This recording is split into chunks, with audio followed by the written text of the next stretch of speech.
and welcome back to One Stitch at a Time.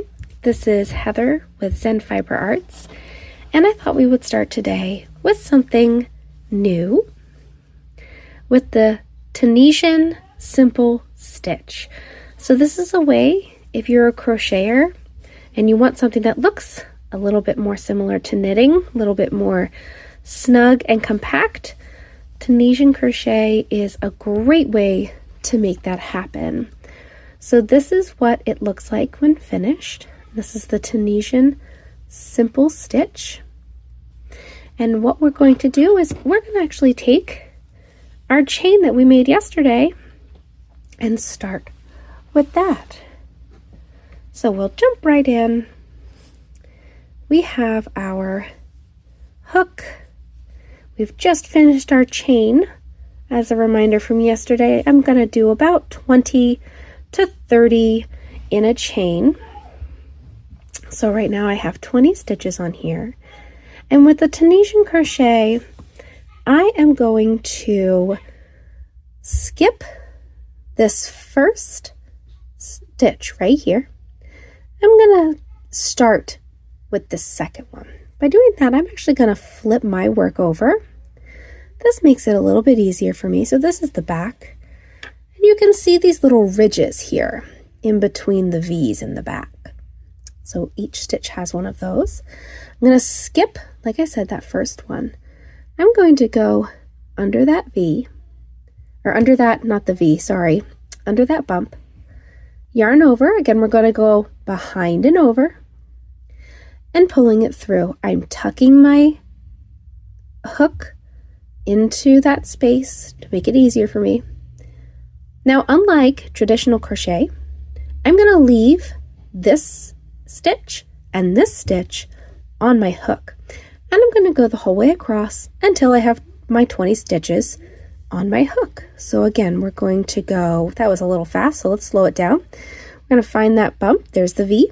Here's the bump in between. We're going to take that, go underneath, behind, and pull through. So now I have 4 stitches on my hook, and we're going to go the whole way across. So we'll go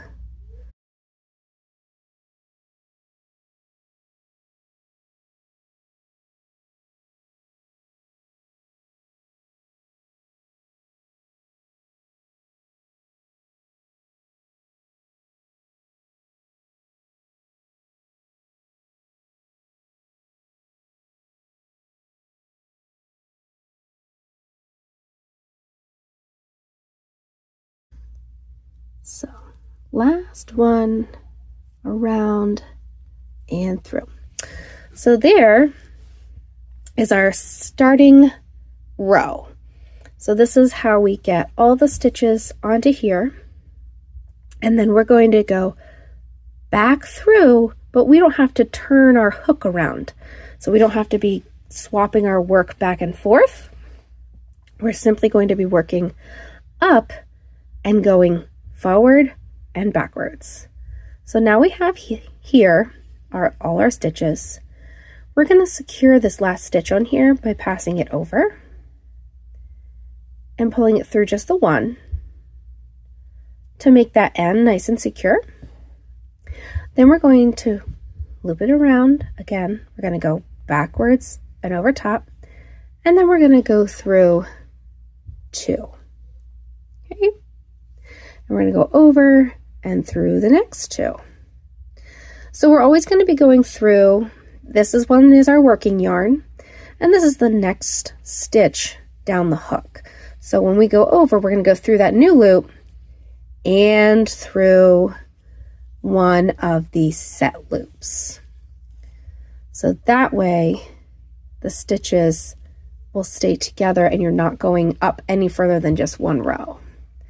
So you're going to work your way back down, and you're going to go all the way to the end, over through 2, over through 2, yarn over through 2. If you're ever looking at a crochet pattern and it says YO, that means yarn over, and then pulling through. Good. So we're almost there. Back to the end, and here we go. So now we have all of our stitches in that first row. So now to go back through again, you're going to go through the second crochet, so through the hook. So we're not going to go through here. We're going to go through here. And we're going to go around and through. Okay, so we're going to go through that vertical bar, and we're going to go behind that vertical bar, just that front part. So you see all these vertical bars here? We're going to go through that. And we're going to go around, yarn over, and pull through. So now we have 3 stitches, and we have the 3 vertical bars. So we're going to do that the whole way across. Behind the bar, yarn over and pull through. Behind the bar, yarn over and pull through. We're going to do that the whole way to the end.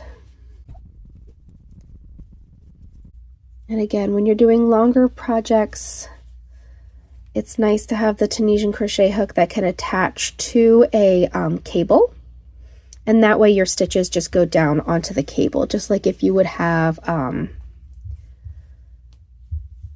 guess they have regular cabled crochet hooks, but I was thinking of circular needles.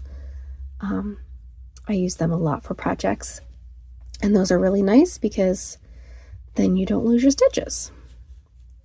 So if you have an open end crochet hook, I took my cable off just because it was so long and I'm only making swatches. So you don't really need it on for this whole, this little bit. But if you're making something longer, you don't want your stitches falling off. So then we'll come down here to the end. We're going to go through that last loop, yarn over, and pull through. And there are all your stitches again on your hook. And now it's just back to yarn over. We're going to pull through that 1 to set it.